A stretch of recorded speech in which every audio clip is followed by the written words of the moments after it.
네, 오늘은 빌립보서 2장 5절에서 11절을 중심으로 그리스도를 본받는 기쁨이라는 제목으로 함께 말씀을 나누도록 하겠습니다. 제가 전도사 때 있었던 일을 한 가지 들려드리도록 하겠습니다.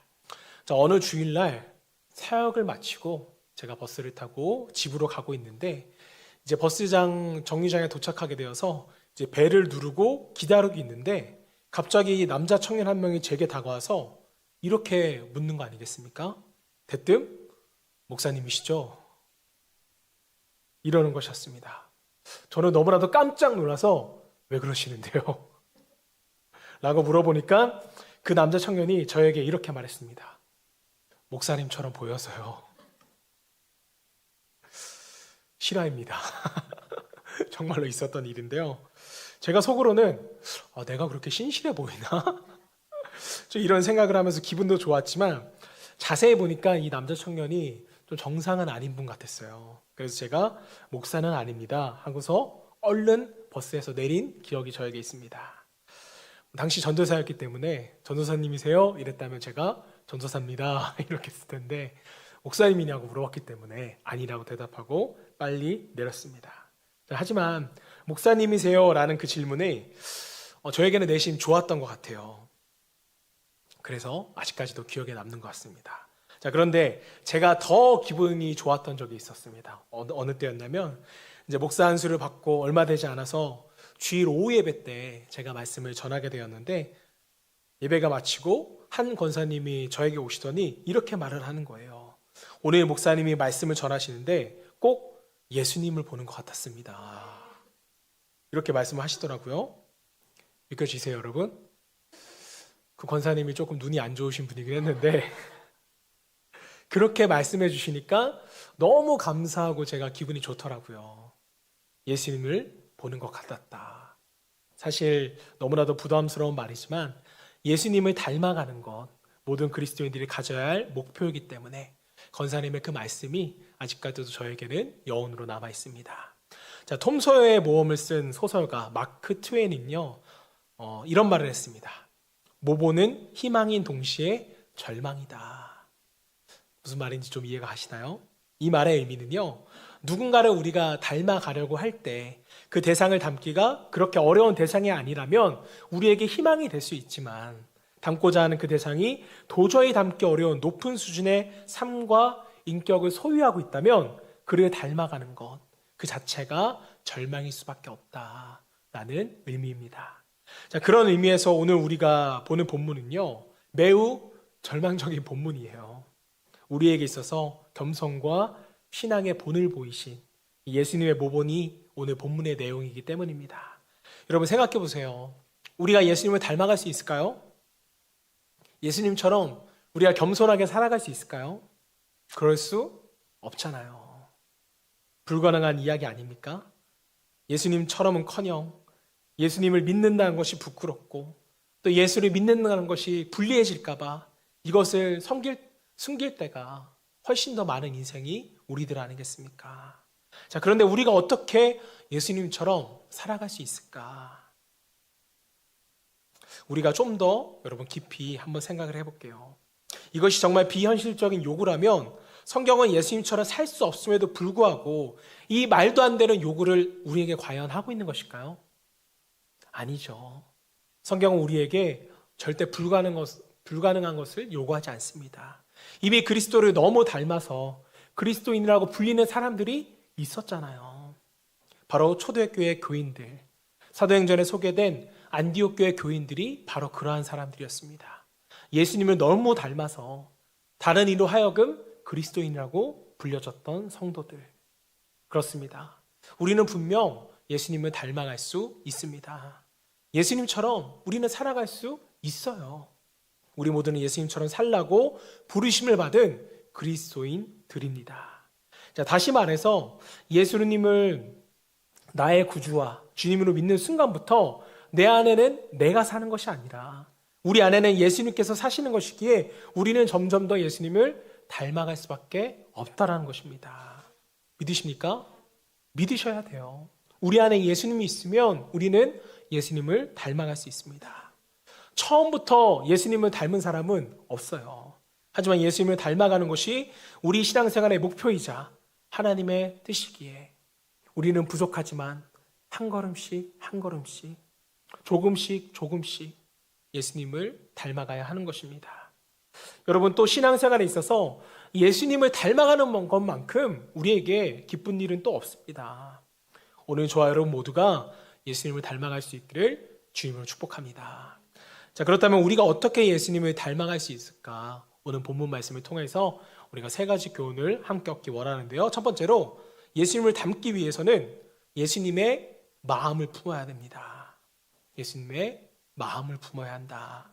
자, 어거스틴의 고백록, 존 버넌의 천리역정과 함께 기독교 3대 고전으로 뽑히는 유명한 책이 하나 있습니다. 바로 토마스 아켄피스가 쓴 그리스도를 본받아라는 책인데요. 이 책은 무려 1427년에 나온 아주 오래된 그러한 책인데도 아직까지도 많은 이에게 사랑을 받는 책입니다. 기회가 된다면 꼭 읽어보셨으면 좋겠어요. 우리가 어떻게 그리스도를 본받을 수가 있을까? 토마스 아켄피스는요, 그의 책 첫 장에서 이렇게 말을 합니다.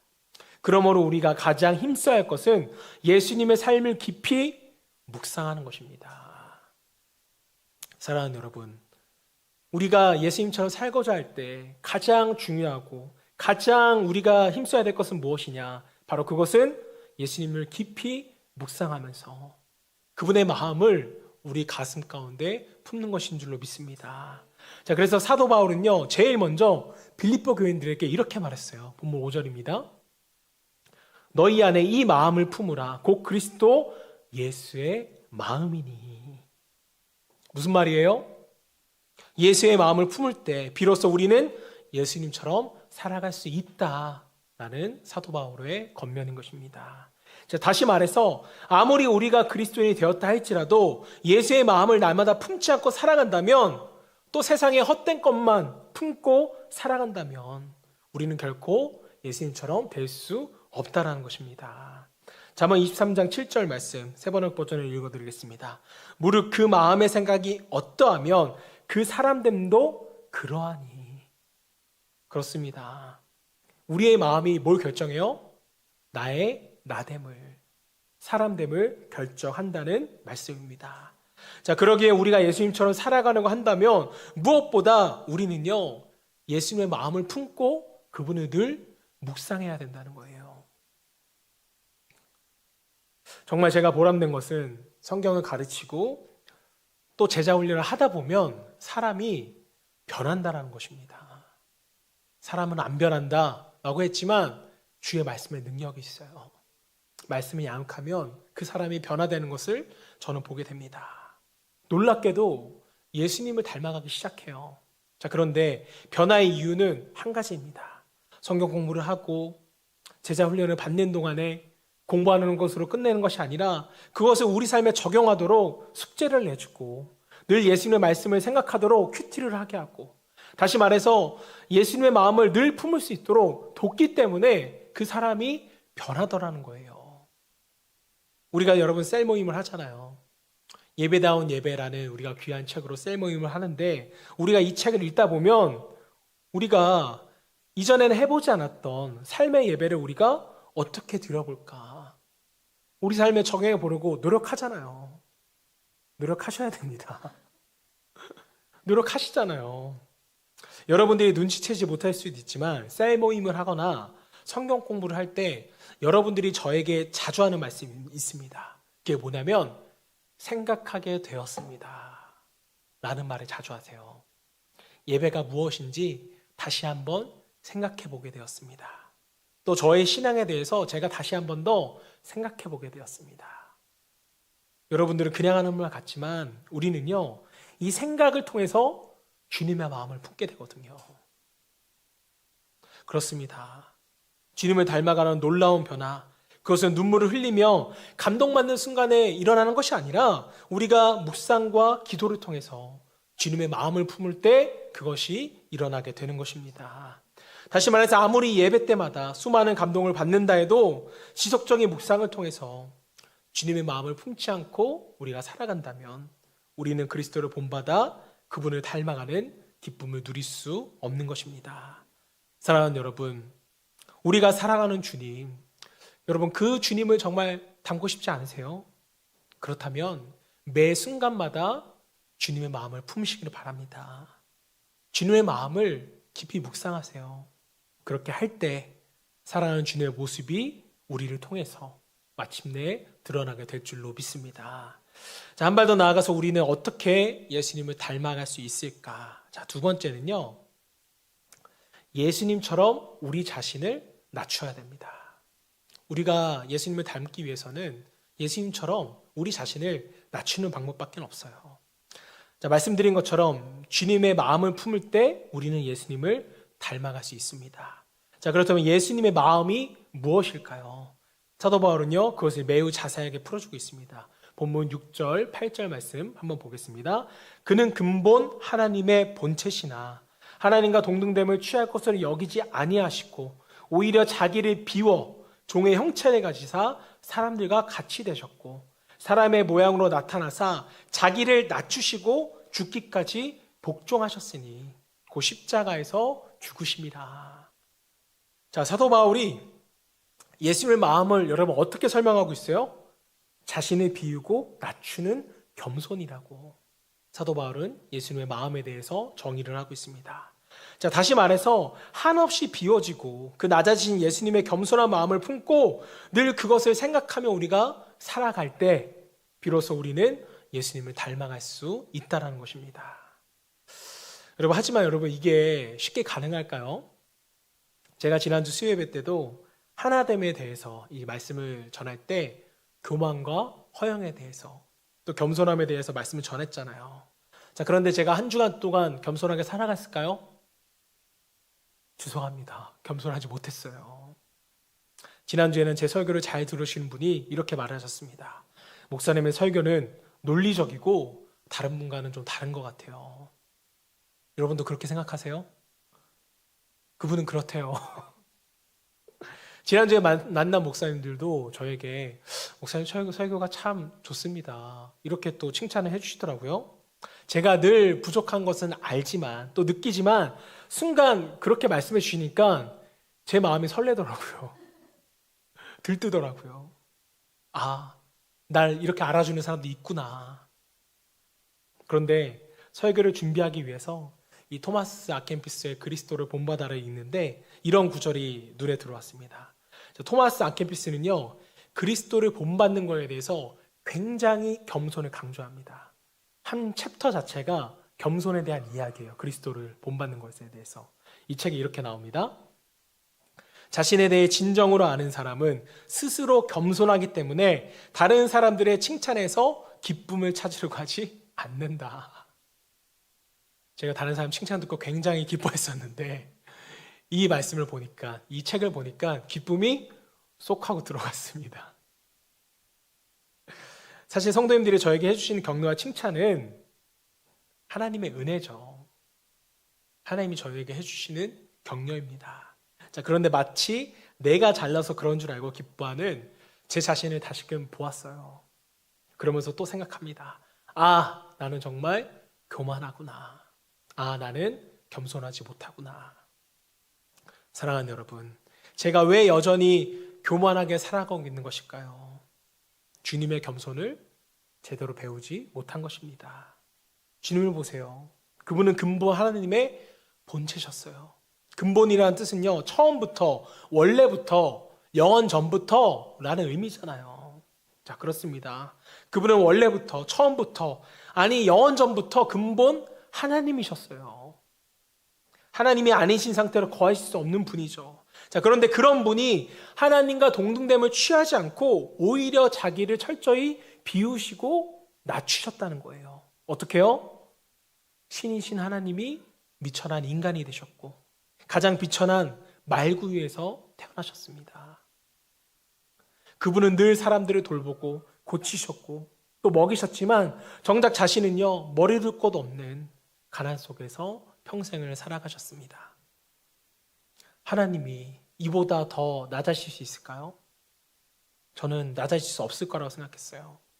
어떻게 하나님이 인간이 되시고 그것도 말구에 오시며 평생 그렇게 비천하고 가난하게 살 수 있었을까? 여기까지만 해도 예수님의 겸손과 낮아짐은 정말 대단한 것인데 그분은요 더 낮아지셨어요. 어떻게요? 거룩하신 하나님, 죄가 없으신 그분이 우리의 모든 죄를 뒤집어 쓰시고 마치 죄인처럼 십자가에 오르시어 모진 조롱과 또 고난과 수치를 당하시고 십자가에서 돌아가신 것입니다.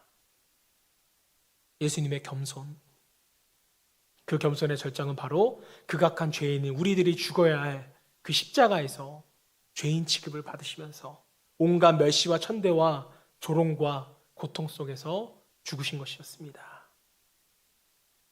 이게 예수님의 겸손이셨어요. 예수님의 낮아짐이셨습니다. 사랑하는 여러분, 여러분들은 그 겸손을 기억하십니까? 아십니까? 아니 그 겸손의 십자가를 믿고 계십니까? 그런데 빌립보 교인들이 이 십자가의 의미를 몰라서 사도 바울이 지금 6절부터 8절까지 이렇게 설명하고 있는 것일까요? 십자가에서 죄인 취급을 받으며 죽으신 주님을 몰라서 이 부분을 과연 다시 설명하고 있는 것일까? 아니죠. 빌립보 교인들이 그 겸손의 십자가를 마음에 품지 않고 있었기 때문에 사도 바울은 다시 그들에게 예수님의 겸손, 그 십자가를 설명하고 있는 것입니다. 사랑하는 여러분, 주님의 십자가, 그 십자가를 안다면 그 십자가를 가슴에 품고 마음을 낮추시기를 바랍니다. 어느 정도로요? 죽기까지 낮추세요. 그렇게 낮아질 때 우리의 삶 속에서 주님의 흔적이 다시금 보이게 될 줄로 믿습니다. 마지막으로 우리가 어떻게 하면 예수님을 닮아갈 수 있을까? 세 번째는요, 예수님처럼 우리를 높이실 하나님을 바라봐야 합니다. 낮아지셨지만 다시 높이실 하나님을 우리가 바라볼 수 있어야 돼요. 자, 오늘도 겸손에 대한 이야기를 나누었지만 청년들에게는요, 제가 겸손과 인내에 대해서 이야기를 하면 이 친구들은 이렇게 말합니다. 청년들이 말한 거지만 여러분도 똑같이 느끼실 거예요. 목사님, 다 참고 견디며 겸손하게 모든 것을 다 받아주었더니 오히려 사람들이 절 무시해요. 제가 이 말을 듣고 좀 충격을 받긴 했는데 세상의 논리가 원래 이렇습니다. 약육 강식과 적자 생존의 논리가 지배하는 이 세상에서는 겸손하게 자신을 비우고 낮추며 살아갈수록 사람들에게 바보 취급을 받고 무시당하는 그러한 세상이 맞아요. 사람들이 사람의 겸손과 선함을 결코 알아주지를 않습니다. 자, 그렇다면 예수님 당시 사람들은 예수님께 어떻게 했을까요? 하나님의 아들이시지만 우리의 구원을 위하여 죽기까지 복종하신 그분의 겸손을 인정하고 칭송했을까요? 아니에요. 예수님도 마찬가지였습니다. 똑같이 무시당했어요. 마태복음 27장 39절 40절 말씀 보겠습니다. 지나가던 자들은 자기 머리를 흔들며 예수를 모욕하여 이르되 성전을 헐고 사흘에 짓는 자여 내가 만일 하나님의 아들이거든 자기를 구원하고 십자가에서 내려오라 하며. 여러분, 그뿐이 아닙니다. 말씀을 안다고 하는 대제사장들과 서기관들도 장로들도 예수님을 또 희롱했어요. 42절입니다. 그가 남은 구원하였을 때 자기는 구원할 수 없도다. 그가 이스라엘의 왕이로다. 지금 십자가에서 내려올지로다. 그리하면 우리가 믿겠노라. 겸손의 절정의 십자가, 우리를 구원하시기 위해서 죽기까지 낮추시고 복종하신 그 십자가에서 예수님은요, 감당할 수 없는 조롱과 멸시와 천대를 받으셨어요. 그렇다면 겸손해 봐야 이렇게 조롱과 멸시를 당하는데 우리는 왜 예수님처럼 살아야 하나요? 왜 우리가 주님의 마음을 품고 살아야 하냐고요? 이게 끝이 아니기 때문입니다. 본문 9절, 10절, 11절 보겠습니다. 이러므로 하나님이 그를 지극히 높여 모든 이름 위에 뛰어난 이름을 주사 하늘에 있는 자들과 땅에 있는 자들과 땅 아래에 있는 자들로 모든 무릎을 예수의 이름에 꿇게 하시고 모든 입으로 예수 그리스도를 주라 시인하여 하나님 아버지께 영광을 돌리게 하셨느니라. 말씀을 보시면 조롱과 멸시를 당하던 예수님의 이름이 어떤 이름이 되셨어요? 모든 이름 위에 뛰어난 이름으로 바뀝니다. 모든 입으로 예수 그리스도를 주라 시인하여 하나님께 영광을 돌리게 하셨어요. 어떻게요? 어떻게 이런 일이 일어났습니까? 본문 9절에 말해요. 이러므로 하나님이 하신 거예요. 하나님이 하시면 그렇게 되는 것입니다. 사랑하는 여러분, 그렇다면 우리도 주님처럼 살아야 되지 않을까? 비록 조롱당하고 수치를 당할지라도 주님처럼 사는 것이 가장 영광스러운 삶이고 우리에게 가장 기쁨이 되는 삶이라면 하나님이 또 그렇게 하신다면 우리는 기꺼이 예수님을 닮아가는 삶을 선택해야 되는 줄로 믿습니다. 자, 그렇다면 여러분 질문 한번 드릴게요. 주님께서 지금 여러분에게 나타나서 너도 나와 같은 삶을 살 수 있겠니? 라고 물으신다면 여러분들은 뭐라고 답하실 거예요? 저에게 너도 나와 같은 삶을 살 수 있겠니? 라고 물으신다면 저는 솔직하게 이렇게 대답할 것 같아요. 주님, 전 주님처럼 사는 게 너무 겁이 나요. 이게 여러분 우리들의 솔직한 마음일지도 모르겠습니다.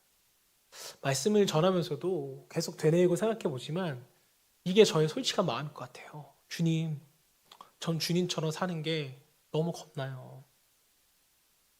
저는 말씀을 준비하면서 찰스 M. 쉘돈 목사님이 쓴 예수님이라면 어떻게 하실까라는 책에 있었던 한 이야기가 유난히 생각났습니다. 미국에서 1896년도에 발행되고 3천만 부 이상 팔린 엄청나게 유명한 책인데요. 이찬수 목사님이 이제 이민을 가서 이 책을 읽고 영향을 많이 받으셨다고 본인의 설교에서 말씀하시더라고요. What would Jesus do?라는 영어 책 제목인데, 자, 이 책은요 성도들에게 감동적인 설교를 하고 싶은 레이몬드 교회 맥스웰 목사님과 또 가난 때문에 아내를 잃고 절망에 빠진 한 인쇄공과의 이 만남으로 이야기가 시작됩니다. 너무 가난해서 아내와 사별하고 하나뿐인 어린 딸마저도 사별할 수 없는 상황에서 인쇄공이 레이몬드 교회에 불쑥 나타나 은혜를 받았다고 생각하는 회중들에게 이렇게 말을 합니다. 저 많은 크리스천이 사치스럽게 살면서 십자가를 내가지고 주를 따라갑니다. 라고 찬송할 때 나는 혼란을 느낍니다. 그럴 때마다 뉴욕의 빈민가에 있는 아파트에서 힘겨운 목소리로 어린 딸도 함께 데려가 달라고 기도하다가 숨을 거둔 아내가 머릿속에서 떠오릅니다. 물론 여기 계신 분들이 굶주림, 영양실조, 그리고 열악한 주거 환경 때문에 죽어가는 사람들을 모두 막을 수 있다고 생각하지는 않습니다. 하지만 예수님을 따른다는 의미가 무엇입니까? 저의 아내가 죽었던 아파트의 소유주 역시 크리스천이었습니다. 어느 날 저녁 교회 기도회 모임에서 사람들이 다음과 같이 찬양한 것을 들었습니다. 나의 생명 드리니 주여 받아 주셔서 세상 살아갈 동안 찬송하게 하소서. 손과 발을 드리니 주여 받아 주셔서 주의 일을 위하여 민첩하게 하소서. 교회 밖 계단에 앉아서 그들이 부르는 찬양의 의미가 무엇인지 곰곰이 생각해 보았습니다. 만약 찬양을 부르는 사람들이 세상에 나가 문제를 해결했다면 지금쯤 이 세상은 천국으로 변했을 것이라는 이 느낌을 지울 수가 없습니다. 아직도 이해가 가지 않습니다. 예수님이라면 어떻게 하실까요? 그의 발자취를 따른다는 것이 고작 이런 것인가요? 저는 이 마지막 그의 발자취를 따른다는 것이 고작 이런 것인가요? 이 부분을 읽다가 더 이상 양심에 찔려서 책을 읽지 못했던 저의 모습을 기억합니다. 자, 그런데 오늘도 여전히 저는 주님의 발자취를 따르기는커녕 주님을 위해서 희생하고 싶지만 적당히 희생하면서 내가 고통당하지 않고 내가 조롱당하지 않고 천시당하지 않는 이런 적정한 수준에서 주님을 따라가고 싶어하는 제 열악한 모습을 다시 한번 보면서 설교를 할 때는 예수님을 닮아가자고 여러분들에게 이야기하지만 마음으로는 나조차 따르지 못하는 저의 연약하고 가증스러운 모습을 보게 됩니다. 사랑하는 여러분, 오늘 주께서 바울의 입술을 통하여서 우리에게 다시 한번 말씀합니다. 이제는 나를 닮는 기쁨을 누리며 한번 살아가 보라고. 그렇게 살 때 가장 영광스럽고 이 넘치는 인생이 될 것이라고 말입니다. 저 여러분 모두가 부족하지만 또 연약하지만 한 걸음 한 걸음 예수의 말씀에 순종하여 그리스도를 본받는 기쁨을 누릴 수 있는 저와 여러분이 되시기를 주님을 축원합니다.